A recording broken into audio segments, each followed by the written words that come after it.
Hey, this is Ryan of Happy Healthy Vegan. Well, every day now I see more and more debunkings of what the hell. It seems like the world, the meat industry, meat eaters at large have gotten really scared now and feel the need to try to use any tactics they can. Lies, misinformation, alternative facts to try to discredit the movie.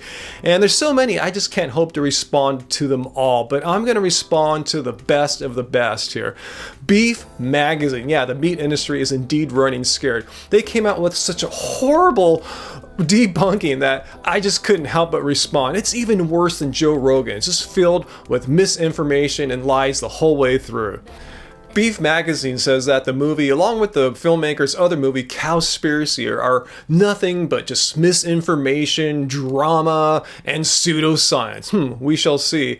And ultimately, the filmmaker's goal is to leave the viewers confused and disgusted and full of guilt, so much so that they'll quit eating animal products like beef. Well, maybe you guys got that one thing right there. So to write their debunking story here, Beef Magazine called upon an old friend of the meat industry, Nina Teicholz, author of The Big Fat Surprise. And in that book, she describes how wonderful and healthy it is to eat butter, meat, and cheese. And Miss Teicholz is quite the piece of work here. I mean, it's almost laughable at how everything she said is just so easily disproven. It's not even funny. Try harder next time. Anyway, let's get down to it here. First of all, she says that the film didn't provide a single example, a single randomized controlled trial to prove any of its arguments. Well, as you may know, the filmmakers are really careful to back up everything they said with either some kind of study, a statistic, something to prove that what they're saying, they're just not pulling it out of their butts. Well, she says there's not one single randomized controlled trial. Well, she's right, there's not one single one. Just searching their site for like maybe 3 minutes, I found at least 4 randomized controlled trial studies. So Miss Teicholz concludes that the film is based on zero sound science. It's some crazy animal welfare piece masquerading as a public health film. Well, how would she know what science the movie's based on? She didn't even know there were 4 randomized clinical trials in the studies that they referred to.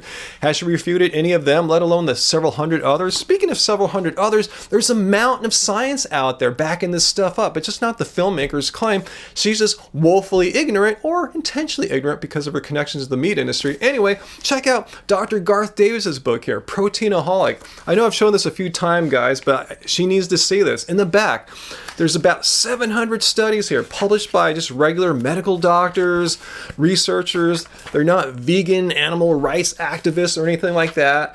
And they're saying the same thing. These studies support the arguments, the same arguments that the filmmakers of What the Health are saying. Have you debunked this stuff, Miss Teicholz? Well, for the rest of the article, Miss Teicholz doesn't even address the movie any longer. She just moves over to trying to attack vegan diets for being inadequate and horrible. You know, the same stupid arguments you hear from anti-vegans like, say, Joe Rogan and Unnatural Vegan. Well, here, Miss Teicholz says the vegan diet is just nutritionally inadequate. You don't have heme iron, which causes cancer, and B12. Well, why does she think she knows better? She's an investigative journalist. Why does she think she knows better than, say, the American Dietetics Association, who has looked into this matter and came to the conclusion that vegetarian and vegan diets are nutritionally adequate for people in all stages of life? I like to see where she gets her BS data. Oh, I forgot. She's a friend of the meat and dairy industry. I got to give her some creative points here on this next claim she tries to make here, that diabetes and obesity have gone up over the last several decades, and in that same time, we've been eating less animal products. Meat consumption's down, dairy's down, and in turn, fruit consumption is up 35%, vegetables 20%. So it's the shift away from eating animal products to plants that's causing us to get all these diseases. Well, looking at recent studies, it says that meat consumption in the United States has continued to rise, and we're eating about 3 times the meat as compared to the global average. Despite what Miss Teicholz is claiming here about meat consumption being down, she couldn't be further from the truth. Americans are eating more meat now than ever, as evidenced by those vertical blue graphs, which represent total meat consumption. However, what has Miss Teicholz and Beef Magazine worried is beef consumption. Look at that red horizontal line, taking a little bit of a dip there. Beef consumption has gone down a bit. And look up top, that green line, that's chicken's consumption. That is what's driving total meat consumption in America, the shift to eating poultry versus beef. Her next attack on veganism is so downright silly. I believe I remember Joe Rogan using this one before, that no human population in the history of civilization has ever been vegan. Well, are not Seventh-day Adventists part of the history of civilization? I bring them up because they've been around since 1863, and roughly a third of their members are vegetarian and 8% are vegan, absolutely no animal products. And they've been doing this for over 150 years. And let's keep going with this thought here. Remember how Miss Teicholz claims that because we're eating more fruits and veggies now and fewer animal products, and that is why we have this problem with obesity and diabetes.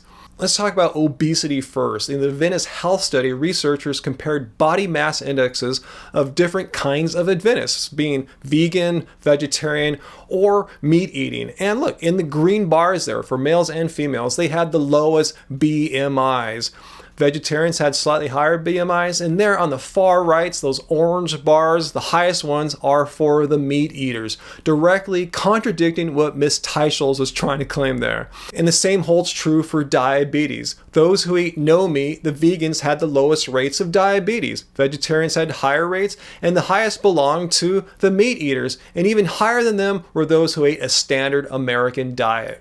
So comment down below, what do you think of Beef Magazine's use of alternative facts, misinformation, just spreading lies to promote their products? They want us to eat less fruit and veggies and eat more meat and dairy and all their stuff so we can be healthy once again. Yeah, we need to make America healthy once again by eating less plants. That's their position. So let me know what you think about that and their just horrible research here, just getting everything wrong. So comment about that too. And also let me know if there are any other of these stories you'd like me to get to. Like I said, there's so many I can't get to them all, but let me know if there's one that's really bugging you. Let me know. So I guess that's it. Stay tuned for more from me and Angie here. Subscribe. Happy Healthy Vegan. Until next time, Beef Magazine. Instead of eating more beef and dairy and all that crap, keep it carb, baby. Keep it carb.